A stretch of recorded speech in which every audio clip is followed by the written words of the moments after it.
Cek, cek, becek. Halo Sobat ID Movie semua, bagaimana kabar kalian hari ini? Semoga semuanya dalam keadaan sehat ya. Kembali lagi bersama saya, Mr. Bugs, yang akan kembali menemani waktu santai sobat semua. Jadi sob, film kali ini mengambil latar di Kekaisaran Jerman pada akhir masa Perang Dunia Pertama tahun 1971. Mengisahkan tentang perjuangan prajurit muda asal Jerman yang ikut serta dalam perang yang berkecamuk di negaranya. Dan secara garis besar sob, kisah film ini berfokus pada sosok remaja 17 tahun bernama Paul Baumer yang mendaftar masuk ke dalam pasukan prajurit perang di Kekaisaran Jerman. Oke, tanpa berlama-lama kita langsung saja ke alur filmnya.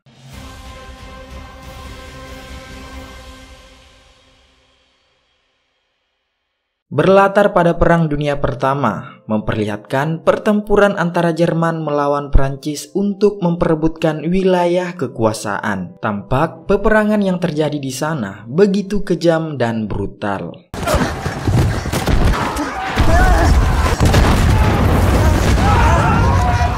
Setelah peperangan itu, terlihat para prajurit yang selamat mulai mengumpulkan mayat pasukannya. Dari sini sob, kita dapat mengetahui bahwa pada masa perang itu, para prajurit yang wafat akan dikebumikan secara massal, namun tidak dengan seragam perangnya. Dimana ternyata sob, seragam para prajurit yang telah wafat itu akan kembali diolah menjadi lebih baik dan nantinya akan diberikan pada calon prajurit yang baru. Scene lalu berpindah ke tokoh utama kita bernama Paul Baumer, sebut saja Paul, yang merupakan salah seorang pelajar di salah satu sekolah Jerman bernama Franz Muller. Sesampainya di sekolah, ia langsung disambut oleh 3 orang sahabatnya. Saya sebutin ya namanya satu persatu.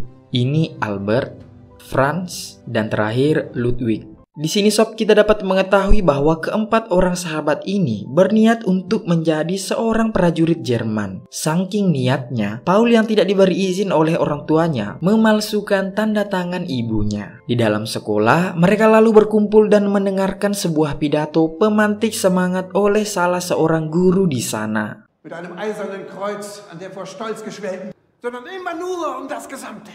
Es dort draußen auch vorkommen. Was sind Sie?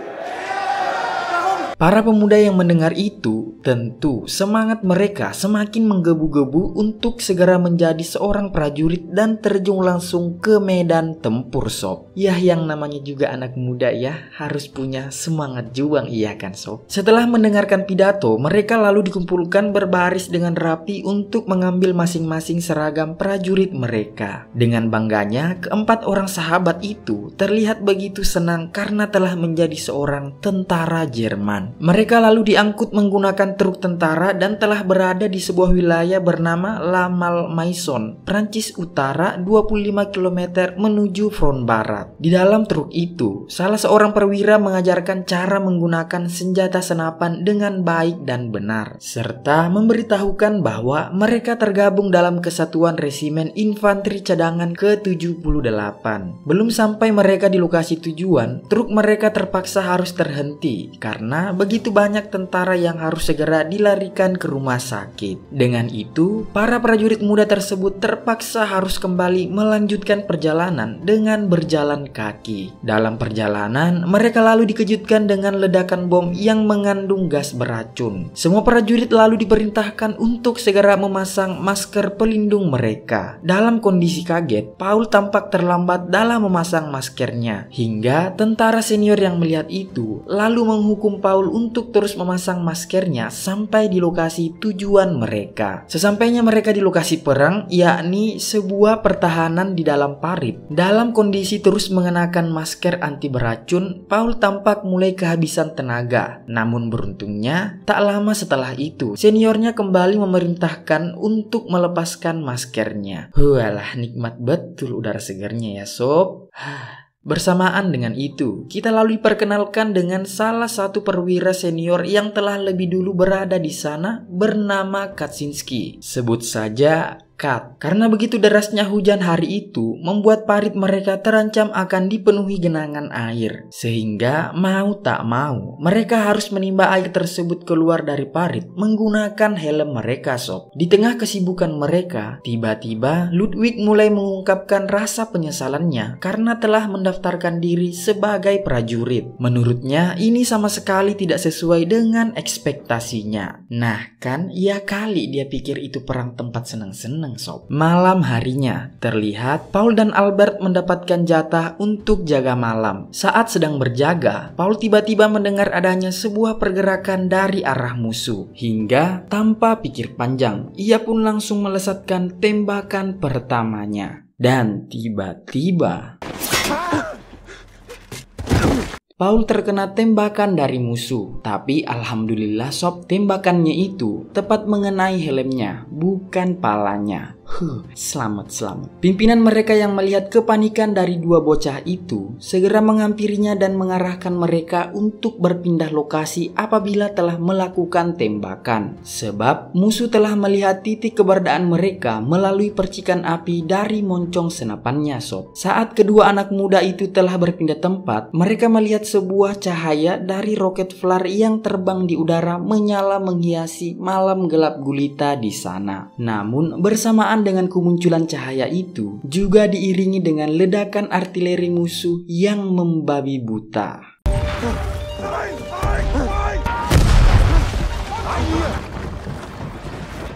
Dalam kondisi panik dan merasa tertekan, para prajurit muda itu berlindung di bawah sebuah terowongan sob. Di sini, Ludwig yang memang dasarnya tampak seperti culun, semakin merasa ketakutan dan meminta pada Paul untuk dipulangkan. Tak lama, cahaya terang kembali terlihat dari luar terowongan itu. Perwira senior yang melihatnya langsung mengetahui akan adanya serangan beruntun setelahnya. Mendengar itu, salah seorang prajurit yang tampak telah stres akibat serangan malam itu memaksakan diri untuk keluar dari tempat perlindungan. Namun belum sempat ia keluar, tiba-tiba tubuhnya hancur terkena ledakan artileri. Bersamaan dengan itu, pimpinan mereka segera memerintahkan para prajuritnya keluar karena terowongan pelindung mereka sudah tidak mampu lagi menahan gempuran ledakan artileri musuh. Keesokan harinya, Paul yang baru saja tersadar mendapati dirinya telah berada di bawah tumpukan reruntuhan terowongan. Tak lama, Franz dan Albert berhasil menemukan Paul. Dalam kondisi setengah sadar, Paul melihat keadaan sekelilingnya yang telah luluh lantah bersama dengan mayat dan prajurit yang terluka parah. Setelah cukup tersadar, Paul lalu berjalan dan menenangkan dirinya di pinggiran parit. Kat yang melihat Paul dalam kondisi tidak baik, memberikannya sebuah roti untuk sedikit menenangkan hatinya. Tidak lama, datanglah seorang perwira lainnya yang meminta Kat untuk bergegas dan juga menyuruh Paul agar segera bergerak mengumpulkan potongan kalung prajurit yang tidak selamat dari serangan malam itu. Saat ia berjalan, tak sengaja ia menginjak sebuah kacamata dan setelah diperhatikan, ternyata itu merupakan kacamata dari sahabatnya yaitu Ludwig. Tanpa pikir panjang, Paul segera mencari Ludwig dan menemukannya dalam kondisi sudah tak bernyawa. Innalillahi wa innalillahi roji'un. Paul yang melihat itu tak kuasa menahan rasa sedihnya hingga menitihkan air mata. Dengan itu sob, Ludwig menjadi sahabat Paul pertama yang meninggoy. Scene lalu berpindah kembali ke Jerman, bertempat di Komando Tentara Tertinggi pada tanggal 7 November 1918. Memperlihatkan guru dari sekolah para prajurit muda tadi menghampiri ketua delegasi Jerman bernama Esberger. Sebut saja Esber. Di sini guru tersebut melaporkan bahwa telah lebih dari 40.000 korban jiwa dalam peperangan beberapa pekan terakhir. Esber yang mendengar itu tampak begitu prihatin dan ia berjanji akan meyakinkan staf umum untuk sesegera mungkin mengakhiri peperangan yang terjadi. Scene lalu berpindah pada Paul dan Kat yang terlihat mendatangi rumah peternakan warga Prancis. Karena kelaparan, mereka terpaksa hendak untuk mencuri hewan peliharaan peternak di sana. Dengan memanjat tembok, Kat berhasil masuk dan dan memulai aksinya. Sementara Paul terlihat senantiasa menunggu di luar. Tak butuh waktu lama, Kat berhasil keluar dengan membawa lari seekor angsa yang berukuran cukup besar, diiringi dengan kejaran pemilik angsa tersebut. Sesampainya di camp, mereka langsung mengolah angsa itu dengan menjadikannya sup angsa rasa janda firang. Tampak raut wajah dari para prajurit yang kelaparan itu begitu bahagia, sob.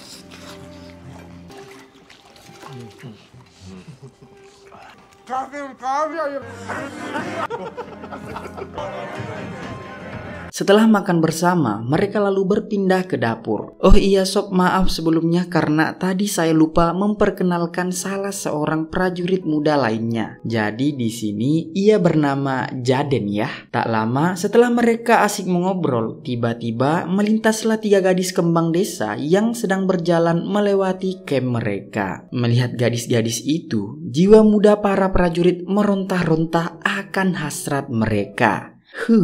Franz dengan jiwa fucek boynya melihat itu tanpa membuang waktu langsung menghampiri para gadis tersebut dan dengan mudahnya ikut berbaur pergi bersama mereka. Siang harinya, Kat mendatangi Paul dan meminta untuk membacakan sebuah surat dari istrinya. Mendengar isi dari surat itu, ia tampak begitu bahagia. Dari sini sob kita mengetahui bahwa Kat ini sama sekali tidak bisa membaca dan menulis. Malam harinya, Paul yang sedang berbaring di kasur didatangi oleh Franz yang baru saja pulang ke camp mereka. Di sini, Franz memperlihatkan sebuah pita selendang yang telah ia dapatkan dari salah seorang gadis tadi siang. Melihat selendang itu, Paul lalu mencoba untuk menikmati dan menghayati aroma selendang tersebut. Tak hanya itu sob, Franz juga mencurahkan rasa kebahagiaannya yang baru saja telah melakukan percocok tanaman dengan menggambarkan wanitanya pada Paul. Kulitnya yang seputih susu dan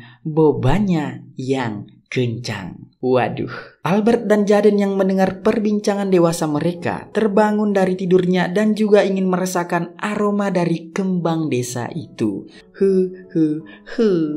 Keesokan harinya, para prajurit yang dipimpin langsung oleh Kat ditugaskan untuk mencari satu kompi prajurit muda yang dinyatakan hilang sewaktu melakukan patroli. Tak lama, mereka terlihat memasuki sebuah tempat yang nampak seperti sebuah gudang persenjataan. Setelah cukup lama mencari sudut demi sudut, Paul akhirnya berhasil menemukan satu kompi prajurit muda itu dan segera memanggil rekan-rekannya. Diduga sob para prajurit ini meninggal akibat dari gas beracun. Malam harinya kita berpindah ke jenderal tertinggi pasukan Jerman yang terlihat sedang berbincang serius dengan ajudan pribadinya. Di sini ajudan pribadinya melaporkan bahwa Prancis mulai memberikan tekanan pada pasukannya dan telah bersiap untuk melakukan serangan penuhnya. Jenderal yang mendengar itu mencoba memberikan ketenangan kepada para prajuritnya dengan berkata ia telah mengirimkan salah seorang delegasi Jerman menaiki kereta ke Compiègne Prancis untuk merundingkan gencatan senjata. Dari sini sob kita dapat mengetahui bahwa penyebab peperangan yang terjadi pada masa itu adalah atas perintah dari Jenderal Botak tersebut. Dan selama peperangan itu terjadi, ia akan terus berusaha berjuang mati-matian demi memenangkannya. Di tempat lain, Esbert dan para utusan delegasi Jerman lainnya telah sampai di Compiègne Prancis. Setibanya di sana, mereka langsung mengadakan pertemuan dengan pihak Prancis. Di sini, Esbert yang mewakili Jerman meminta agar gencatan senjata dilakukan baik itu di darat, laut maupun udara. Namun di sini pihak Perancis yang diwakili oleh marsikelnya bernama Foch hanya memberikan waktu 72 jam untuk memenuhi beberapa persyaratan mereka tanpa negosiasi. Dan perang akan terus berlanjut sampai pihak dari Jerman menyepakati persyaratan tersebut. Sementara itu sob di camp tentara Jerman, semua prajurit yang tertidur dibangunkan untuk segera bersiap karena jenderal mereka memerintahkan untuk semua resimen bergerak maju ke garis depan. Dengan menggunakan truk tentara, mereka kembali diangkut menuju medan pertempuran. Setelah mereka sampai di sana, semua prajurit segera bersiap di posisi mereka masing-masing. Setelah Kat menerima perintah dari telepon, ia mulai memerintahkan semua prajuritnya untuk bergerak maju. Dan pada akhirnya, pertempuran hari itu tak terelakkan lagi.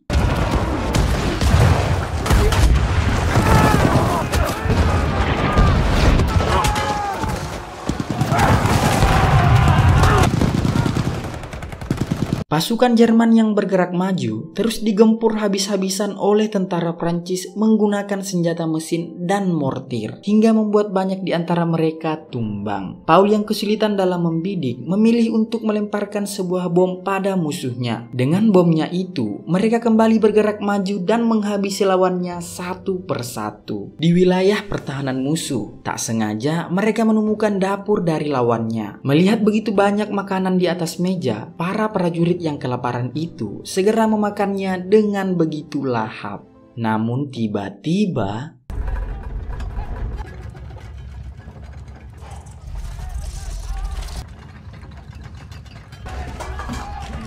ternyata sob bala bantuan dari pihak Prancis telah datang dengan menggunakan kekuatan penuh mereka. Pasukan Jerman yang melihat itu tampak begitu panik dan langsung menghujani tank musuh dengan tembakan. Tapi ya, sebanyak apapun tembakan mereka tentu tidak akan bisa menembus tank-tank musuhnya sob. Hingga akhirnya tank musuh mulai melakukan serangan.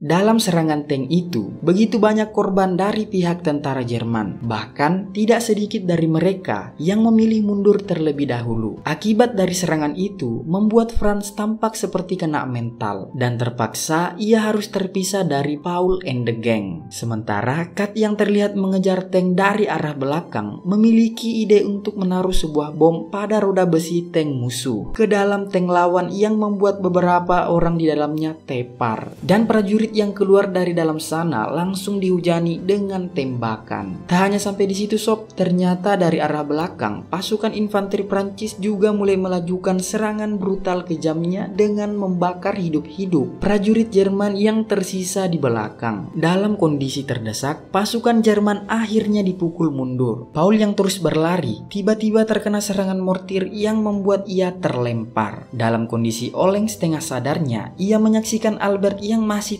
tinggal melakukan perlawanan, dan pada akhirnya ia harus dilumpuhkan dengan cara dibakar hidup-hidup. Kat yang melihat Albert segera menyadarkan dan memintanya untuk ikut mundur kembali melakukan pertahanan di parit mereka. Tapi tak butuh waktu lama, pasukan musuh yang menyerang dengan kekuatan penuh semakin mendekat dan telah mengepung pertahanannya, hingga mereka semua terpaksa harus terus mundur meninggalkan wilayah pertahanan parit tersebut. Sementara di tempat Esbern dan para delegasi utusan Jerman, setelah mereka membaca isi surat dari persyaratan pihak lawan, mereka menyimpulkan bahwa isi dari surat itu bukanlah negosiasi, melainkan sebuah perintah, di mana mereka diharuskan untuk menyerah sepenuhnya. Perdebatan pun terjadi di antara mereka, di mana para petinggi Jerman tampak seperti menolak isi dari surat itu. Namun dengan tegas, Esbern di sini terus meyakinkan mereka semua agar menyepakati isi dari surat itu daripada harus terus kehilangan lebih banyak nyawa lagi. Ia lalu memerintahkan jubirnya di sana untuk mengirim salinan isi dari surat negosiasi mereka ke pemerintahan Jerman. Kembali ke medan pertempuran sob. Terlihat suasana di sana semakin brutal, di mana para pasukan Jerman yang mundur kocar-kacir digempur habis-habisan oleh prajurit Prancis. Ditambah lagi, Prancis juga telah mengerahkan kekuatan udaranya. Paul yang tengah berlari lalu tak sengaja terjatuh ke dalam sebuah kubangan besar. Saat ia hendak untuk kembali naik, rentetan peluru menghujani tempat itu, hingga ia pun terpaksa memilih untuk tetap di tempatnya berpura-pura mati sembari menyiapkan sebilah belati di tangannya. Tak lama ia mendengar suara senapan yang sedang membidiknya dari arah belakang. Saat prajurit musuh hendak menembaknya, tiba-tiba ia tersambar ledakan mortir. Paul yang melihat itu segera bangkit menyerang musuhnya. Dengan menggunakan belati, ia menikam jantung lawannya berkali-kali. Dari sini sob, kita dapat melihat bagaimana kondisi mental psikis dari seorang Paul yang sudah sangat jatuh akibat dari peperangan yang terjadi. Bahkan parahnya sob, ia sudah tidak bisa lagi mendengar suara musuhnya yang sekarat dan begitu ketakutan saat melihat banyak darah di tangannya.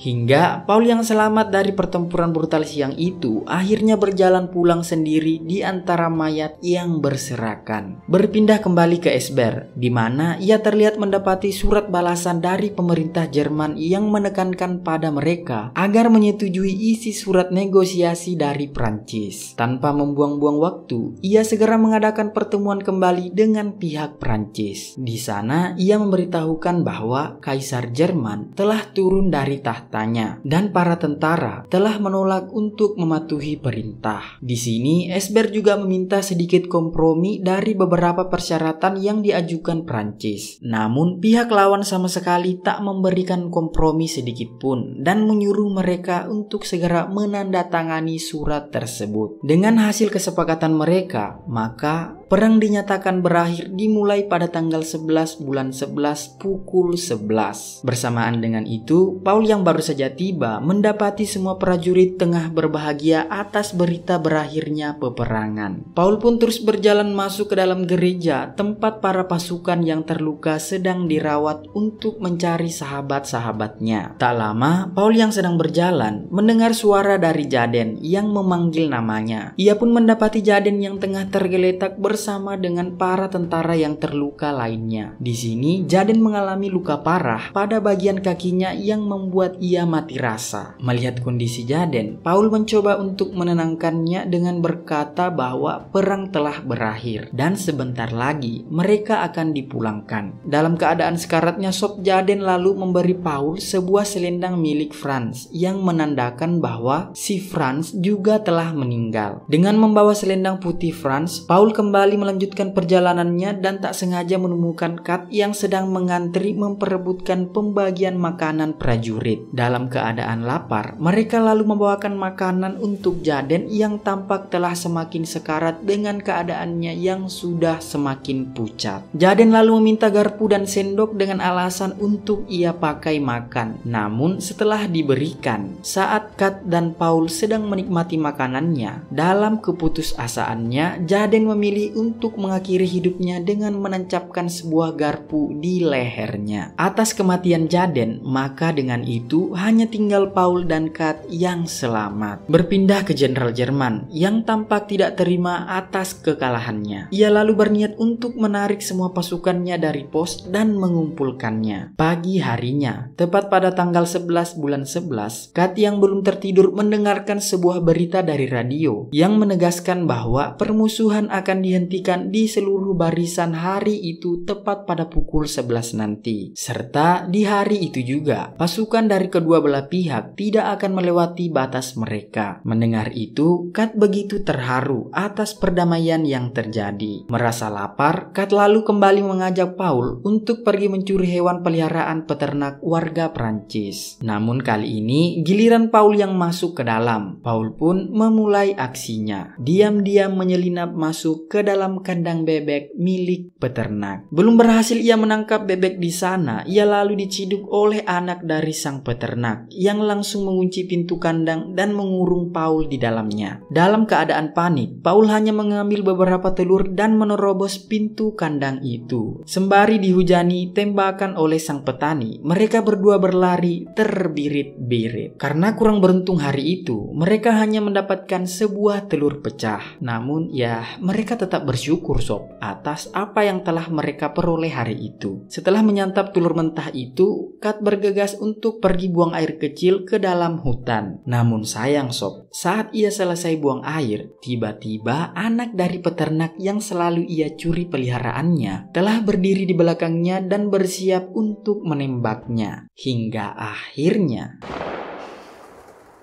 Paul yang mendengar suara tembakan dari dalam hutan segera pergi mencari Kat dan telah menemukannya dalam kondisi cukup parah akibat dari tembakan bocil tadi. Tak ingin berlama-lama di sana, Paul pun segera membawa Kat kembali ke base camp mereka. Dalam perjalanan, Kat yang sudah dalam kondisi setengah sadar akibat kekurangan darah, mereka bertemu dengan rombongan tentara yang sedang diangkut menggunakan truk. Namun sayang, saat Paul mencoba untuk menghentikan truk tersebut sama sekali tidak berhenti karena para prajurit yang menumpanginya terus berteriak bahagia. Alhasil sob, Paul kembali membawa Kat yang sudah tak sadarkan diri dengan menggendongnya. Hingga setelah cukup jauh berjalan, ia baru berhasil sampai ke base camp dan langsung membawa Kat masuk ke dalam gereja untuk segera diobati oleh tim medis. Namun sayang sob, setelah diperiksa, ternyata Kat telah meninggal sebelum ia sampai di sana akibat dari luka tembakan yang tepat mengenai hatinya. Alhasil hanya tinggal Paul sendiri yang tersisa dari gengnya. Tak lama setelah itu sob, semua prajurit Jerman dari semua pos yang telah tiba lalu dikumpulkan di halaman terbuka. Tak terkecuali Paul yang tampak masih dalam kondisi frustasi. Setelah semua prajurit terkumpul, mereka yang mengira akan segera dipulangkan ke kampung masing-masing. Ternyata sob, jenderal di sini kembali berpidato dan memberikan pilihan pada prajurit apakah mereka ingin pulang sebagai pahlawan atau sebagai seorang pengecut. Maka dengan itu, tanpa hati nurani,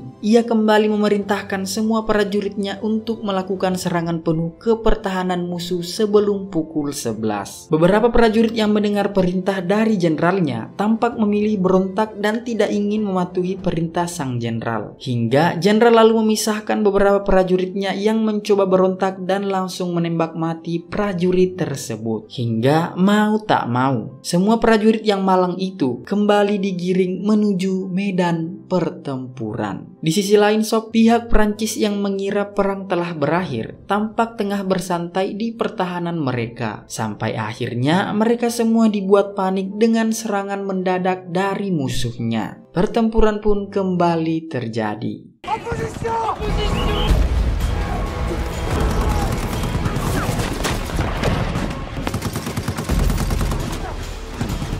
Pasukan Jerman yang melakukan serangan mendadak itu berhasil menyerang hingga menyerempet masuk ke pertahanan lawan. Di dalam parit musuh, Paul terlihat berduel dengan sengit melawan salah satu prajurit Prancis. Namun sayang, Paul di sini terlihat kewalahan menghadapi musuhnya. Dalam kondisi tertekannya, ia berhasil membalikkan keadaan dengan memberikan sebuah pukulan batu tepat mengenai kepala musuhnya. Hingga pertarungan di antara mereka kembali berlanjut di dalam sebuah terowongan gelap. Saat kedua prajurit itu tengah bersiap untuk kembali melanjutkan pertarungan, tiba-tiba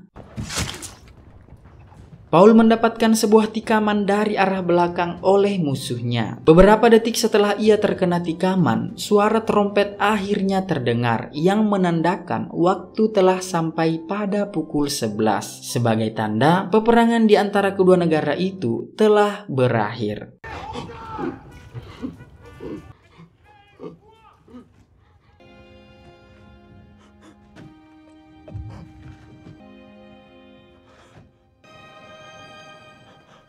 Di akhir film sob, kita diperlihatkan dengan seorang prajurit muda yang diperintahkan untuk mencari potongan kalung dari korban-korban yang sudah tidak selamat di hari itu. Saat prajurit muda itu mengumpulkan satu demi satu potongan kalung, kita lalu diperlihatkan dengan Paul yang telah meninggal akibat luka tusukan yang tepat mengenai jantungnya. Film pun tamat.